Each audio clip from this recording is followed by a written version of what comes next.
Well, good morning, everybody. We're online. Good to see you. Oh, well. All right, so we got a fun day planned. So we're gonna start off like we do every week with tell me something good. Good meeting. Luis, what do you got? First one is I got a lender referral yesterday for some buyers, which was kind of cool because those are always fun. And it's gonna be a challenging one, but nonetheless, it's a referral. Lender And referral. then I have a new listing coming next week in Citrus Heights if everything goes well. And it'll be a 3-2 fully remodeled, and that's kind of, what's that? It's gonna be 500, 499. It's in a 3-2, and it has kind of like an 80 in the back, and it's more of like a man cave, like 300 square feet, like storage spot, but it's gonna be all done up as well. So I think it actually does have plumbing. I think it had a restroom that they had like pre-plumbed, and it's all permitted and everything too. Fantastic. And so the lender was the one, and then don't you have an escrow closing as well? Just closed. Just closed. On Friday. And where'd that one come from? We'll celebrate that. Money in the bank. How'd you get that deal? Sphere of Influence. Sphere of Influence, SOI and lenders. There you go. Working your sphere. And then pretty girl, what do you got? I have a tiny home closing tomorrow. Yeah. It's listed almost a year. I know, it's so good. And then go ahead. Just closed yesterday on a new build on my double end, my second double end. Wow. They kill it. They did a phenomenal job. Music? Yeah, he's just, I went out and let Beaver. No, Nick Holmes. We've got a good buying center. We have pardon. Go on. They want a good buying center. No, you're for the buyers. Yeah. Good buyer, 2.5%. They were giving commission last year. We were looking at new builds and they weren't giving any commission. Well, they're not zero. And I was zero before. Well, they're not, they're only one. Yeah. Very pleased. That's the second. Yeah, I guess. I was that's being really nice. So when I have no Jason, I didn't really- And then Jen, you mind standing up? Everybody say hi to Jen. Jen's our inspection company. She's with North American Homes. Are you still calling yourselves that? We are, we're still gonna shift to rebrand to our Good Life name, but not till October, so all our other companies are Good Life. I was gonna say, I know I'm hearing that contingency periods are getting super tight for inspections in order to get the offers accepted. I've had a few agents actually call me and say, hey Jen, before we write this contract, how far out are you booked? And they literally book the inspections with me, so we have it on our calendar, and that way when the offer is submitted, it looks a little bit stronger. So feel free to do that. I'm happy to do that. You can always cancel, but I know that it's tight. I want to get you all in. Right now, we're looking out to the end of next week, just to give you an idea. So it's getting busy. You're all getting busy, so. What's the best way to reach out to you? 916-833-3531. All right. Thank you, Jen, for that. I'm doing like 5 things right now. I'm trying to be rude. What's happening on chat? Looks like finally closed. Mariah, can you come off mute? Oh. Yes, hi. Hey, Mariah, so you said you just closed the listing? Yeah, I've had this listing since November in Folsom, and I learned a lot of lessons with this seller. She was very difficult, but finally closed it. Very happy about that. And then from that, listings have babies. So I got a pocket listing and used the sphere that I got from that my previous listing in Folsom to feed my pocket listing, and we got an offer first day that I showed it, and we're in contract, ready to close, and I have a few more listings coming up from my 6-month-long listing, so I'm excited. Awesome. You see, stuff's moving, stuff's starting to move. Congratulations, Mariah. And then, I don't know who this is. Who is that? Tab Higgington? Anyways, there's a San Jose listing coming up for 1.3 million. Oh, they're using the Curbio model. Is everybody in here familiar with Curbio? Yeah. Awesome. If you're not, go ahead and reach out to Valerie after the meeting, and she'll inform you about Curbio. So what else we got? Okay, so let me share my screen really quick. We've got some amazing events that are coming up. Alicia, so this May we're flying out Bill Pipes. He's like the the coach's coach. He is phenomenal. Yeah, that deserves a round of applause. He's not cheap, but he's worth every penny that Brent is paying him, and he's coming out and he's going to teach on how to convert leads into sales. Quick story, I just got back from an event in Nashville. The average GCI, gross commission income in that room, was $2.5 million, right? So it's quite a room to be in. And it's great radio and television experts. And what they were all talking about was, we don't need more leads, we need to convert better. So we need to be doing our follow-up. And so what Pipes is going to be teaching is going to be teaching us exactly how to do that. We have these leads, we have our sphere, we have our open houses. Now what do we do with them? So don't miss that that event. It's happening May 25th at PCAR. It's free from 10 to noon. We also have this Saturday over at Moonraker up in Auburn. It'll be there all day, but if you want to come by from when the band's going to be there, the band Tattered and Tide is going to be performing. Outlaw Cuisine is going to be there as well. The cost for this event is $19, but you get a free beer with it, and all the proceeds go to Leukemia Lymphoma Society. So support a good cause, drink a beer, get to listen to some great music, and network. That's happening this Saturday, and the band will be there from about 2 to 5. So any questions on this event? Who wants to go to this event? I'm not asking you will, but who wants to? All right, now you all have to. Now you all have to. If you raise your hand, you have to go. I'm committed. And then last but certainly, do we have any lenders in the room? Micah, there you go, man. Way to show up. Micah, what's happening in the wonderful world of loans? I mean, rates have been pretty sideways as of recently. But one of the strategies we've been using, if you have those buyers at like 6. Go ahead, stand up, man, so we can see on the screen. Yeah, those buyers that are like 6 to under 700 credit score, have the lender run pricing at FHA rather than conventional, if they're about less than 20% down. We've been saving a lot of money just based on MI and the cost of the rate. So it's just another strategy to save some money. As rates drop, refinance, get that MI off. So yeah, that's a strategy. And if you guys are dealing with any contingent sellers that are looking to buy, we have a cash buying program. So we'll purchase the home in cash, sell it back to them so that they're not contingent on sell their home. Real quick on that program, because there are some fees associated with it, but the seller ends up netting more money because they're not in like a crunch situation. They're not having to take offers that are coming their way. They can be more selective. Is that what you're seeing? Yeah. Yeah. Yeah, for sure. Awesome. And then what's your best contact info, Micah? Yeah, 916-539-1772. 1772. It's up on the screen. Want to reach out to Micah.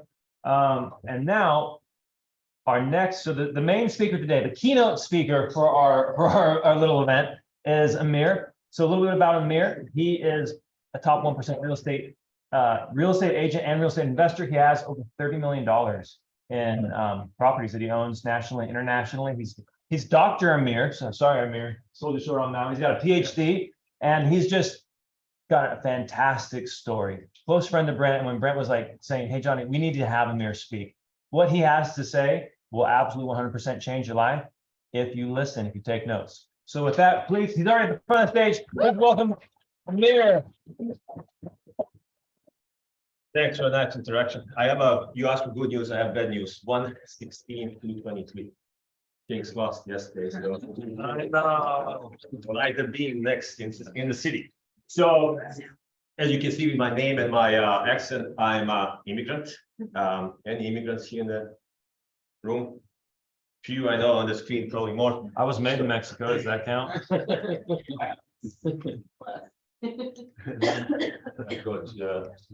for more. Slideshow. Sorry, Amir, I'm not. Top, middle, slideshow, start, beginning. There we go. It's just, it's only. So this is an article from our Success magazine about immigrants, by the way. Wow. Yeah. But I'm not only immigrants, I'm a war refugee, and I'm not only one time a war refugee, I'm 2 times war refugee. So being in 2 different countries. I was born in Bosnia, former Yugoslavia. War broke up in 92. I was 18, 19 at that time. I moved to Germany. From Germany, I moved on the refugee visa to the United States in 2001. Before I start with my story, I wanted to acknowledge 3 people. I mean, I'm pretty sure in the room we have active and retired service members, military, Navy, Air Force, anybody? Anybody? 1, 2, 3, 4, 5. Thanks, guys. Thank you from the bottom of my heart, because without you and people like you, I probably wouldn't be standing here. War in Bosnia stopped because of US Army back in 1995. Bill Clinton was the president. He sent the troops, unfortunately, a little bit too late, but better late than never. 250,000 people died, sir. Since I moved here, I was thinking how to give back to people they deserve, because the freedom is not free. So I set up a Heroes Home Credit Program. Similar to Homes for Heroes, which I didn't know existed. I set up a quick Heroes Home Credit Program to help veterans, military firefighters, police officers, teachers, and medical professionals to get up to $7,000 back when buying the house. And I set up Heroes Foundation, non-profit, with disabled veterans and firefighters and police officers. That's at least the smallest token, so I appreciate that. But back to my story. So born in Bosnia, I was 18 when I finished my high school. And there was a mandatory draft to go to military when you're age of 18. All the boys have to go to the 12-month military unless you go to college and you can postpone. And me being my parents were telling me, let's postpone, let's move it later, because they see the political situation is not very good. But being teen, if you're 13, 14, 19, typically you're a little bit down, right? So when you're teen in your, with all respect, you need to listen to your parents. You need to listen to your parents. I was down too, rebellious, and then whatever parents say, I did something else. They told me, let's try to postpone. I could have postponed it for 5 years. No, I said, oh, my friends are going, I'm going to. One thing, but I didn't know that army I went to turned into the enemy army just 7 months later. Imagine Ukrainian boys going to Russian army and Russia attacks Ukraine. That's exactly what happened. What they captured all the Boston boys and put them either kill them or put them in jail or put them between the enemy lines as a life shields. I went there in September 91. I was 18 and a half. Again, teen, right? So you don't think very clear. So, and then right away, I saw something is wrong. A lot of paramilitary formations were coming to, not regular army. Every week, somebody was escaping, going behind from the enemy lines. In December 11th, I remember the day exactly. So I decided to get out of the enemy lines, so get out of the base. And I'm pretty convinced God was looking for me, because we had 2-3 weeks, very clear weather, cold but clear, right? December in Bosnia is very cold. That 11th of December was pitch dark, heavy rain, right? So I had to run to the half-mile training field. At that time, I could run half-mile about 3.5 minutes to 4 minutes. Yeah, it took me 45 minutes. 45 minutes to walk and run and crawl. I had to crawl, right? And then there was a 3 guard towers. Fortunately, they didn't see me because of heavy rain and very, very dark weather. But it gets worse. I come to the end of that, and that's a fence 8 feet high, right? So, and I jumped. I was able to grab the fence, but I couldn't put myself over it. And I wanted to talk about this because at every point of our life, we will be making decisions. There's 2 types of decisions, impulsive and calculated, and only good and bad. Everybody, doesn't matter how calculated you are, you're still making impulsive decisions, right? Yeah, unless you're not driving, because when you're driving, if somebody cuts you off, you have to make a decision, fraction of your life, which could cost you your life. I made calculated decision to go to the army. Bad decision that time, good decision for long term. But now I'm against the fence, and I couldn't go up. And then I sat down in the dirt, pouring rain, and I'm thinking. So those seconds felt like hours, right? What should I do? And I came up with only 3 solutions. One is to go over the fence, which I couldn't physically. Second is go back. Now we're being so dirty and stuff, so I will be probably put in jail right away. Probably because war already started in Croatia. Who knows? I would be alive. I know that. The third one, I knew that's about 200 meters on the left, standing there. So I know it was on the left, 600 feet. It's a gate, and there's 2 soldiers there with AK-47s, guards, and that's all I thought in my teenager mind. That's my only solution. Go there. I'm going to try to fight those 2 guys. They have fully automatic weapons. I have My weapon is element of surprise. I guess I watched too many Sylvester Stallone and Chuck Norris. But I was going slowly, and I remember I was whispering to myself, I'm too young to die. Going slowly, and I'm 18 and a half. I was too young to die. I hope my kids will never have to say to themselves that sentence. I hope your kids will never have to say that sentence to themselves or you. Going slowly there to the left, and unfortunately, one thing what saved my life is I saw a small hump, about 18, 20 inches, I forgot. And that hump saved me because I jumped a couple of times. That was enough to grab and put my leg over it. I'm out. Well, how stupid was that, right? I mean, if I had more time to think, I was thinking that for seconds, it felt like hours, right? I could have built the hump myself. There was enough rocks around myself, but you don't think, impulsive decision, you have to go, move. Now, on the other side, I called my parents, they freaked out, of course, they picked me up. I stayed 2 more weeks there, and they sent me to Germany until everything settled down for a couple months. War started, a couple months became 9.5 years. Now I'm in Germany, totally different country. Couldn't speak German from 1 to, I couldn't count from 1 to 10, right? I couldn't, no words. I have $250 in my pocket, and didn't know anybody, didn't know the culture, except, Germany is pretty good at soccer. Following World Cups and stuff. And that's it. And now war started, more people coming from the Bosnia. People, they survived much worse than I did, much worse. We did witness kids or family members being killed on front, or even worse, raped and killed, or they survived concentration camps. Concentration camp, you don't know, the life is worthless. You don't know if you're going to survive tomorrow.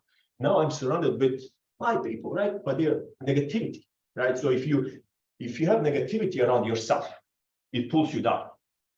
If you have 5 BrentGoves around yourself, puts you up, right? So you average of 5 people surrounding yourself, like power of proximity, what Tony Robbins said. I remember I spent my last $50 because one thing what I knew, without speaking in the language, I'm 100% disabled, right? So I couldn't communicate, I couldn't get a job, I couldn't get education, I couldn't get anything. So I spent my last $50 buying books. And I went to a used bookstore because used books cost less, so I can buy more books to learn how to speak German. And I started going to German classes, as a second language.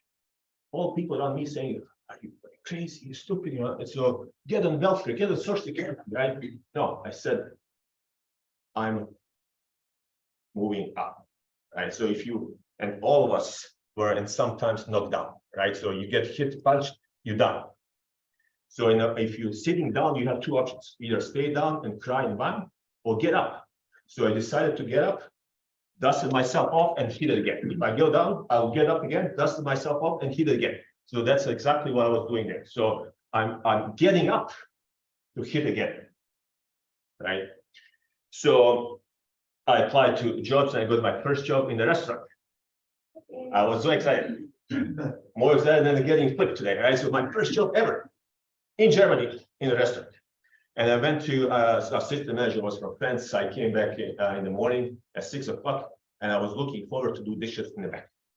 Don't talk to anybody, do dishes. And she said she talked with me and manager, and then she wants me to be in the front, selling, to go, and then selling the drinks and food right in the bar. I was horrified. I need to speak German to Germans all day long, and I couldn't barely speak German. But later I found out this manager was from former Yugoslavia. Her name is Nada, so she recognized what I need, and she pushed in the fire. Right, so because now I'm forced to speak German, so I will enhance in my German language. If you try to go in a cold pool, right, and you go on the shallow end, freezing cold, you probably won't be swimming. But if you go on the deep end and Johnny push you in the deep end, you're swimming. You're swimming. So some of us need push, right? So I remember when I was in corporate America, I needed push because my dream was to go out of corporate America and go full-time in real estate. Some of you may need the same push. The best thing what could happen for you if you get fired, then you're swimming.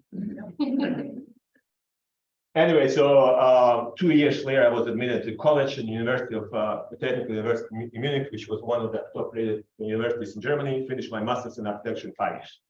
Turning around, I still see all these people. They were telling me, "No, go on the Social Security, go on the welfare, etc."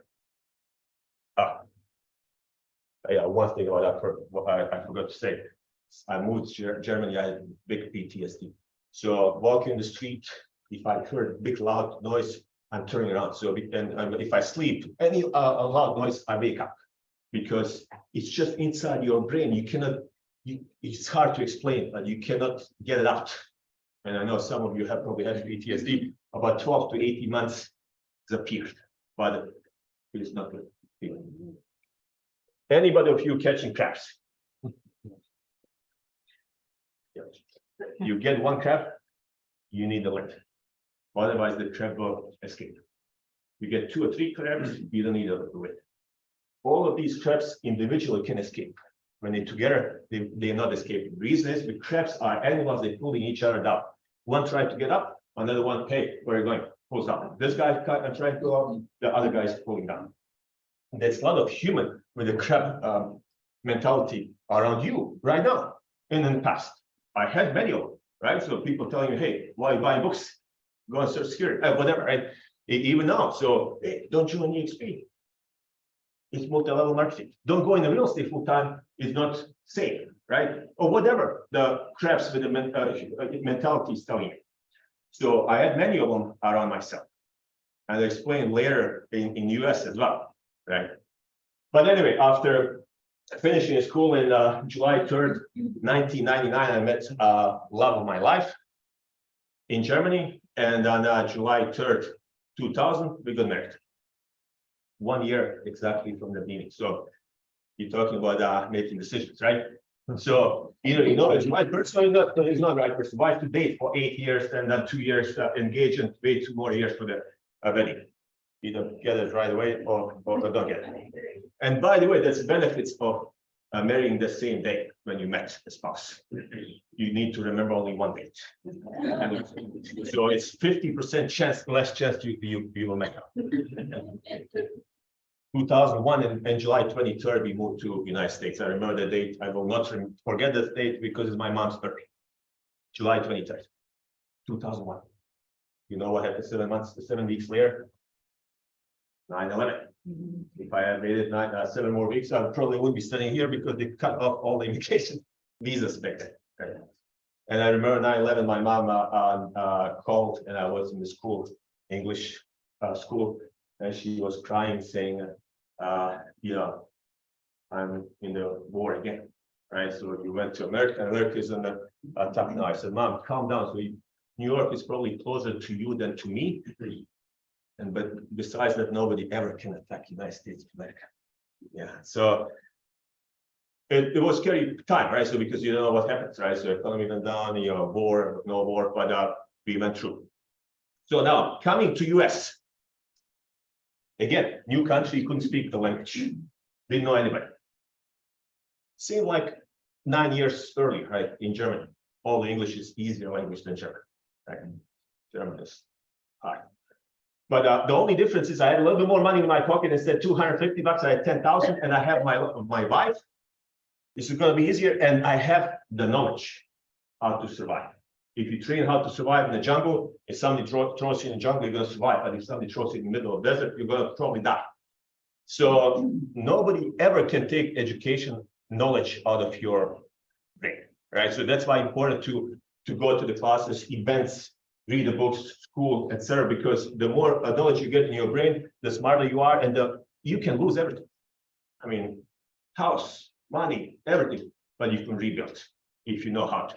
And with the medical technology right now, as you know, you can replace pretty much any part of your body. You can get a new heart, kidney, arm, nose, but you cannot get a new brain. I know some people want to get a new brain too, but who knows, with the ChatGPT, with the technology, how it's going, maybe we'll be able to, you know, in 5 years, 10 years, never know. Yeah. But anyway, so now I'm starting from scratch, and I do the same formula. So I start going to class in the morning, and they don't allow actually to go to the 2 classes. You cannot enroll in 2 classes. English is a second language. So I was going 9 to 11, 9 to 1, and I had to go to another school, not telling this school that I'm enrolled in this school. And I was able to get 8 hours of English classes a day. And then 2 or 3 months, 10 to 12 hours, just English. You know, you have to, otherwise you disable without knowing how to speak, right? And then in 2011, .com crashed. I had to get a job. So I applied, I sent 50, 60 resumes in our special field in Bay Area. We moved to Bay Area. In Bay Area and Sacramento, only one person called me from Sacramento. I went to the interview with Don, we're good friends now, and then he hired me there right away. So in America, it's great. You go to the interview, you get hired right away. And later I found out that that was only one they hired right away because based on my experience and the references, I guess they didn't want me to lose against other competitors. They didn't know I don't have any other interview scheduled. And I started next day. And then back then we didn't have Google Translator, so I had to do dictionary, which kind of sucks. But yeah, I survived. Now I'm in corporate America. 2005, I got real estate license. And I started doing real estate part-time. Always liked real estate. I did a little bit German, one German broker. So doing real estate part-time, full-time job is like having 2 full-time jobs. Right? In 2000, and then we bought our first property in 2022, a year after we moved here. Duplex, you live on one side, rent on the other side. Over time, we bought 11 properties until 2009-10. And you know what happened in 2009-10. I was $2 million upside down. I was trying to do my American dream. Amir, I lost those dates right there. You got your license when? 2005. And you bought your first house when? 2002, when I moved. Not with me, so with somebody else. Thank you. Yeah, with somebody else. So, and then 11 houses, $2 million upside down. I'm punched again and knocked down. Yeah. What do you do when you're down? Get up, dust yourself off, and hit again, right? So, but $2 million upside down, so you cannot hit that easily again, especially because we're expecting our 3rd child. My wife is on maternity leave. She's the RN, by the way, so that she got her certificate here, transferred from Germany. So that helped. But you upside down $2 million. So we had to file bankruptcy. We filed bankruptcy Chapter 7 to buy house. I didn't know it was possible to do it, but I found out it's possible. So I had to start from scratch again. But now I'm figuring out I just turned 50, by the way. So there was 2011, 12 years ago, 38. So 38, it's either break or leave it. So either I'm going to go in corporate America to the rest of my life or go full-time in real estate because I always wanted to be an entrepreneur, right? I started different businesses. And I said to my wife, and by the way, that's very important to have a spouse who is supporting. Without that, you'll be on your own. If you have somebody who's supporting, then you have 2 people, right? So, and she was fully supportive and still is. And then I decided to quit my job, save, paycheck, because when you're inside your comfort zone, you're not growing, right? So this is my comfort zone. I'm not growing. If I get outside of comfort zone, then I will be growing, right? You're going down too, but you get up and dust yourself off and hit again until you start growing. So I set up, we're getting our 3rd child. We lost all the houses except our home, and we will rebuild. And I left, I started my real estate brokerage. I started actually in 2009, but during my part-time job, I started my brokerage. And then I opened 5 offices throughout California. I opened Sacramento, Bay Area, 2 in LA, and 1 San Diego. You need to, by the way, 2 in LA because if it's more than 10 miles from your office, nobody will start working for you because 10 miles is 2-hour drive. So, but anyway, so I was started growing, and then at one point I had 57 agents, and then buying houses again, flipping, doing owner financing, seller financing, both sides. And then I was very careful not to get in any illegal lawsuits because, as you know, U.S. is a great country to build businesses, but it sucks to be in a lawsuit because anybody can sue anything, right? Doesn't matter if they're going to win, but they can sue. And checklist, procedures, you're not getting paid until you send me all the disclosures, and I review myself, right? And then I'll send you this check. right? So I had all these procedures in place, which kind of sucks for me because now it's taking a lot of my time. I like travel. We like 100 days out of the country to be traveling somewhere. That's a good plan. So 1/3 of the year. So, and I still got in the lawsuit. I still got in the lawsuit. Nothing to do with the real estate transaction itself. I had one agent, she was 69 at the time. Very nice lady in business, 30 plus years. She had a client who was 84. Bought a house in situ sites, and during the process of showing houses, etc., they fell in love and they started dating. I know. He is 84, she's 69. I guess she likes older guys, she likes younger ladies. I don't care, right? Yeah, I don't want to do, yeah, that's your business, your life, this is the business. But he had 3 kids and they did care, all 3 hated her. Youngest son was 55. He was not a rich guy, but he had some savings in the 401k. Anyway, the old man said that let's move together. He proposed to move together and move out of California, out of family mess. And they bought a house in Maui, in Hawaii. She found Coldwell Banker agent in Hawaii. We got the referral. That's it. That's only connection what I have. Got the referral fee. I didn't even know the others. Well, the others was on the check roll. Before they're ready to move, the old man got a heart attack. He didn't pass away right away. So he told the kids what he did. Youngest son turned off the phone. Now she cannot reach him. He passed away, and he sued her for $1 million elderly abuse. $1 million. Sued the Coldwell Banker company in Hawaii for $1 million. Title company in Hawaii, lender in Hawaii, everybody involved, everybody for $1 million. And his attorney somehow get a hold of her emails, which she was sending to the agent in Hawaii, and her email was my logo in her email signature. I'm a California licensed broker, don't have anything to do with it. Don't care. They sued me too, $1 million. So I can tell you, I don't know if, I mean, it's 87% chance everybody gets sued, but it's 8 out of 10 here probably got sued or will be sued at some. But if you get sued, it sucks. Even if you know you're right. I was right 100%. You cannot sleep the night. It's like PTSD, right? You cannot sleep. It's like big 1 billion lawsuit above your head. I'm right. So I talked to the attorneys, they said, we will win. And I won. And he sued again, 2nd court, I won again. He sued the 3rd court, California, I won again. I guess he couldn't sue any more courts in California. Now he's sued in court in Hawaii. Well, to file a lawsuit, it's probably a couple $100 or maybe $1,000. He doesn't care. So he sued me in court in Hawaii. My attorney said, that's ridiculous. For us to go to Hawaii to defend you, it's cost about $60,000 to $80,000. Because they charge you $500 an hour, they're probably charging for the time they sleep in Hawaii too, I guess. So it's no kidding. So they give him $40,000 to settle. So he got $40,000 out of me, out of my legal system. So $220,000 legal fee, which I was not fault, right? Insurance paid by my cost was $52,000 because insurance went up and deductible and stuff. And 2 years of my life, I was punched again. I was down, right? Building my brokers for 10 years. And now with the 1 bogus lawsuit, I didn't lose everything, but imagine you have 5 bogus lawsuits, 10 of them. You can lose everything, right? So my boss was 500 agents. And now I'm rethinking, is it a good idea to have 500 agents? Now you have 500 agents dating. Forget about dating. Forget about dating. So on the 500 agents, hopefully 400 are active. They're showing houses. Hopefully they're showing houses. And driving with the client in the car, behind the client, they hit the client or hit the pedestrian.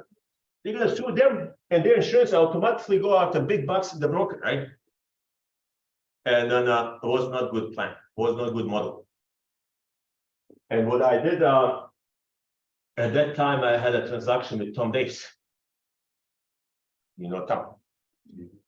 Before that, about 14, 15 people pitched EXP to me.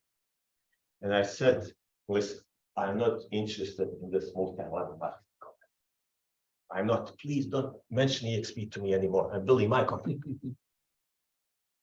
Now I'm punched, right? And I had a transaction with Tom.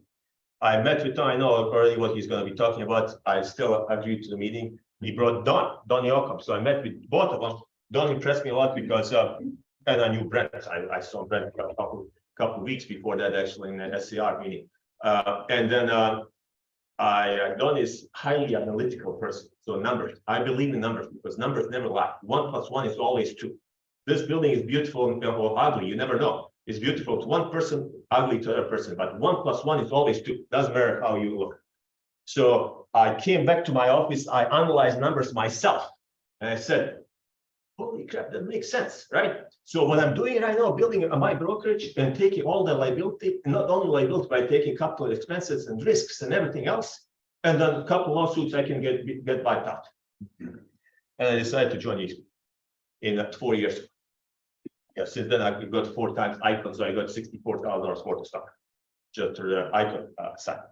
But that was my best business decision what I ever done. Not the best decision in my life. Best decision was to marry my wife, but the best business decision is EXP. Now think about it. So now I can do what I was doing before. I was limited to only small state. I mean, California is not small state, but only to one state is very small compared to whole United States and 22, 30 countries. So now I can build my own brokerage within the brokerage in all 50 states and international. I couldn't do this myself ever, right? And then not only this, I'm building on the multi-generational wealth for my kids, etc. Not to mention the last 4 years since I moved to EXP, I bought my 3rd mobile home park. So if you ever wanted to get in a real estate investing, mobile home parks, not the homes, parks, you owning the whole park is the best investment because people paying you for renting a dirt.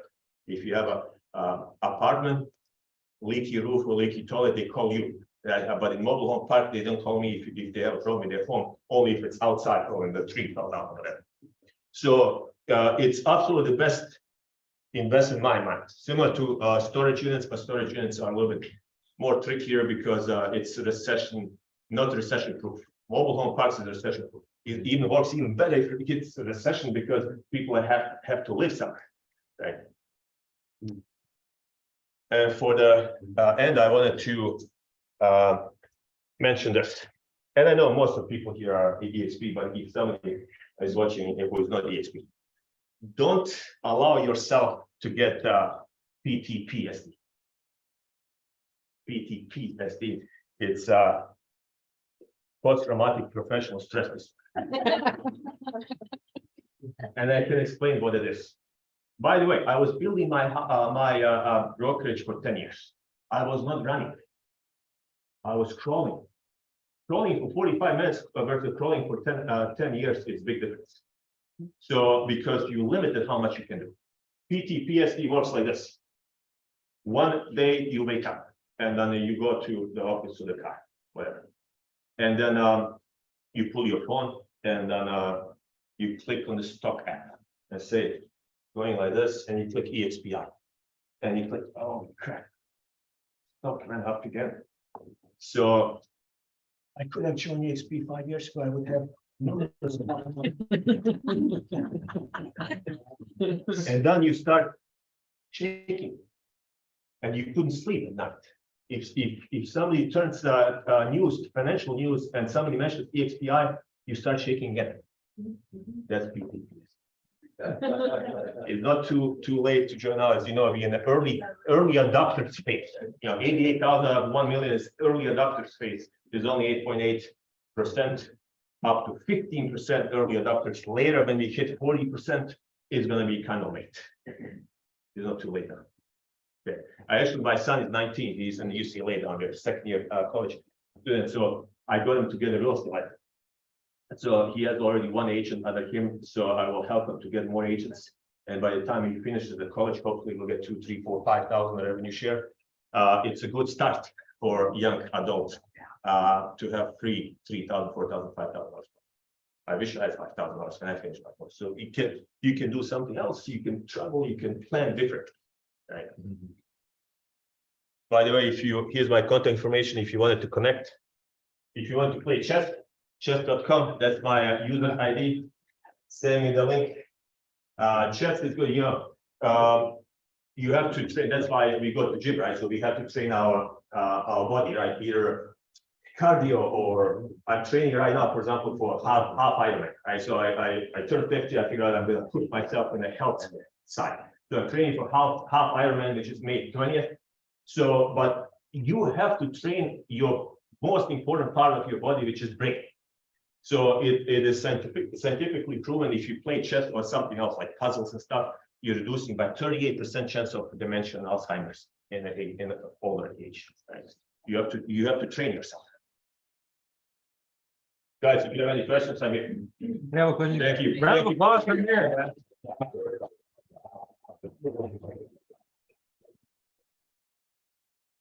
Any questions about mobile home parks? How many do you have in your rev share group? 250. 250. There you go. Yes. How much would it cost to buy a mobile home park of 100 lots or so? Because you know how I tried trying to client, I steered, I'm not steered, but a client didn't want to get up on mobile home because of they have to pay a lot, like the piece of concrete. Yeah. Like 500 a month. I love those what fees. I love those what fees. So basically, how much would it cost to like buy a mobile home park? Depending where my first mobile home, which we bought 4 years ago, so was in Red Bluff. This mismanaged was 52 units. I found and negotiated down to 950 only. 950 mismatched. It's a class D mobile home, a lot of trailers, right? And we negotiated owner financing $500,000 down, and we got a term of 5 years. But 2 years later, we refinanced and bought a mobile home park in Oroville, which is 1.5 million. With the first one park, made a babies, and now I have 2 parks, right? So, and then last year we bought a park in Colfax. That's more class B, high, 120 units, 39 acres, and then storage units as well. They wanted 11 million. We got down to 10 million. In May, we bought in May. In August, we got LOI from institutional buyers. Institutional buyers typically only buying A and B categories. We got for 13 million. We got $3 million delta within our 3 million. I didn't sell because 3 million after short-term capital gain. And then all the other taxes, it's not much money left, but I think I can build it to 15 to 20 million. Where was your second part then? Audible. So you had 39 acres on the one in Colfax or the one? Yeah. No, Colfax. Audible is, I don't know, 5-6 acres. So you can build a lot more on that 39 acre one. Yeah, some of them not usable, but the 7 acres we're selling to the Platte County Water District for 450,000, which is not usable for us. So now we're gonna get 450. Yeah. Maybe there's a lot of agents in here who are newer to the real estate industry. Yeah. You came over here, you're still learning English. What would be your advice to somebody who's getting started in real estate? Right You need to learn English first. Raise your hand if you know English. Okay, we're good, right? We're good. So after that, second is, as you know, real estate is not easy business. It's not easy business. A lot of us getting a license and they start in real estate thinking we're gonna make $500,000 because everybody's buying a house. Yeah. It sucks. The real estate is actually not only real estate, but sales profession is probably one of the most difficult businesses you can be. That's why it's very important to have systems in place and stuff. So what you do for what you bring into it, you're will get out of it, right? So if you're trying to get I have 2 closing this week, 6 in the last 2 weeks, and 1 more next week. All right. So, but I'm investing in the lead generation. Yeah, you have to invest in the beginning. You don't have money to invest. You need either money and time. You have time. So now you can start with time. So which means calling for sale by owner's canceled and expired, it's free. We start using USA home bids. It's a very easy way to get listings. Each USA home bids will generate 20 to 30 buyer leads. So just with 1 listing, you can be up and running very fast, very fast. You call me, text me, I don't mind helping. So we can do the Zoom call or one-on-one, whatever. So everybody familiar with US home bids? Okay. Text me message, send me message. I'll give you more information. Yes. Do you invest in like regular homes at all anymore or just? Yeah. So I invest in regular homes. I have 7 or 8 properties here. So I have 3 properties around Lake Tahoe. So 1 of them Airbnb. So I like Airbnb. It's hard to get. We still have actually 2 of us. 2 of properties have Airbnb there license. But Airbnb is, as you know, I mean, it's high income. I'm investing, I just bought land in Santa Catalina, which is 5-hour drive from Panama City, Panama, not Panama City, Florida. Okay. I have to be careful on buying air tickets, so because Panama City, Florida comes first. So, and then, it's about 15 to 17% return on the houses in Canada. Good question. Okay, for the retirement, you never know. Yeah. I like 17%, you get money back in 7 years, and then you own free and sleep. Yes, And I apologize, I missed your introduction. Are you here local? yes, Awesome. Well, the team I've done, I think Fair Oaks, right? yeah, my office building is in Carmichael. Not depending if Sacramento language, local, LA language, not local. Yeah. Yeah. Too far, 15 months, 20 months, yeah. So are you utilizing the standard the global with EXP? Are you working it globally? Because you still have connections back there in Europe. As a matter of fact, we had 2 meetings, Brent and we had 2 meetings with brokers in Croatia, trying to open a ESP Croatia. Balkan countries is kind of in the back burner, is probably second phase of expansion because it's kind of silly rule there. If you're a real estate agent, both in Croatia, Serbia, or any other country, you have to be on payroll. So it's hard for EXP to get there. If you have 1,000 agents, you have to put 1,000 salaries, even if they don't sell. You put minimum salary, but it's still 1,000 times whatever the minimum salary is. So, but yeah, Brent is, yeah, we met 2 times with 2 different brokers. Germany is already open. Yeah, already open. So I reach out to a few people there. I don't think too many agents in Germany right now. I need to refresh my German. Yeah, German was my second language. English is now my second language. But if you have a second and third, which is a kind of similar group of languages, you keep mixing words. I'm still working on English, so kudos to you. Brent is in South Africa right now. If you've been seeing any of the pictures. And Yes. they did their first build event there, so he's speaking there today. He's sending everybody pictures. So yeah, South Africa is going well. I think there's 500 or 600 at this event. Nice. Yeah, I can show you pictures too, right? All right, everybody, we'll give a big round of applause to you.